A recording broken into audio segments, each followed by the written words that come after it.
Now, I'm old enough to remember when the original Ghostbusters movie came out, and it was just amazing. Nothing like it of its kind at that time.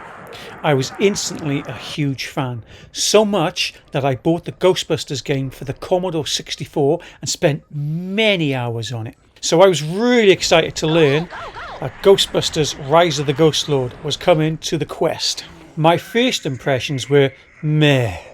Nothing really grabbed me or excited me as you play through the beginning, which is just you getting used to the buttons and the controls really. But I slowly began warming up to the game as I progressed. The game menus are easy and nicely laid out on different consoles in your headquarters, and the controls are simple enough and get explained to you as you play through the beginning intro. You get to see your progress of the game on one of these consoles. I had played about 2.5 hours up to the point of recording this video. There is also a giant map of the city on a desk, which I really wish they had put more detail into instead of just blank boxes sitting there. There's also a station where you can view your unlocked ghosts. This, I think, is a nice touch, but I think a ghost capture count would have been a nice feature to have here as well. There is also a station where you can upgrade your photon pack, trap and PKE meter, though I didn't see much of any differences every time I upgraded my gear. A simple different colour of streams on your photon gun would have made some sort of visual difference. The weapons are as you expect, a photon pack, gun and a trap. That's all you need in this game though, so I'm really glad they didn't get carried away with stupid weapons. It would have also been nice to drive the Ecto 1 car, but it does look really good parked up in the headquarters there. There are 6 playable characters to choose from, 3 male and 3 female. Very colourful and modern looking, but I feel it would have been better to have the 4 main characters from the movie and then maybe 1 extra character that you could fully customise. But as you progress through the game, you can unlock different skins for each of these characters, but it's nothing outstanding. The ghosts look really good.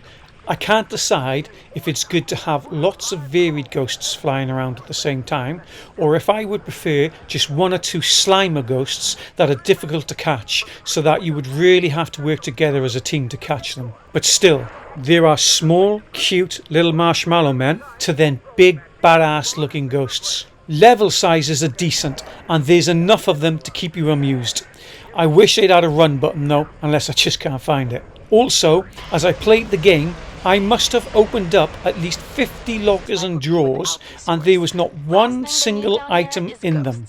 What's the point of having stuff you can open if there's nothing to collect or find? I also really do not like that the surfaces are not solid. My hands would just sink through desks and into the car. I'm not a fan of games like that. I would like to feel a car when I touch it, not put my hands through it and other surfaces that I touch. Now I'm 40% into the game, and as far as I can see, there are 3 game modes. Mode 1 is where you are on a time limit to get rid of all the ghosts in 3 separate locations. Mode 2 is where you have to collect parts and fix a machine, then have to fill up large canisters of ectoplasm, and that's made by throwing ghosts into the machine rather than into your own trap. Mode 3 is searching for 3 items around the map to bring back to a location and then having to fight off big bosses. Now I find all 3 modes of gameplay to be quite fun, but I also think that they need something just a little bit extra to make them more interesting. If there's a story, then it hasn't grabbed my attention. Occasionally I hear a man complaining about something or a woman talking to me on one of the TVs back at HQ.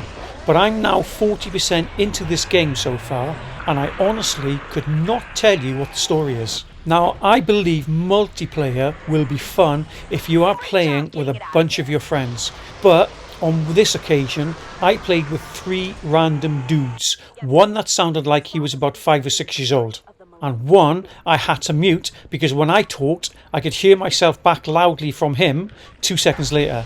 My bad internet is partly to blame for this though. I only played 1 game in multiplayer because it was taking too long for other players to do what they needed to do and then start an actual game. But I'm sure with a bunch of my friends we would have a great laugh playing along to this. I actually enjoyed playing through the game on solo offline. When you have to face ghosts, you get help from another ghost that is acting as another player for your team, which is just as well, because when you die, you need to high-five someone to bring you back to life. I don't think this game has a long life. It gets pretty repetitive. It needs more games, I believe.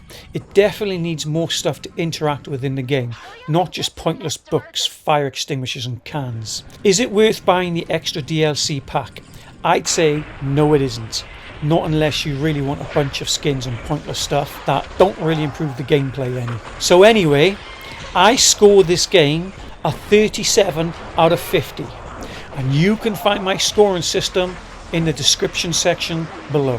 Have a great day, guys, and I hope you enjoyed my review of Ghostbusters.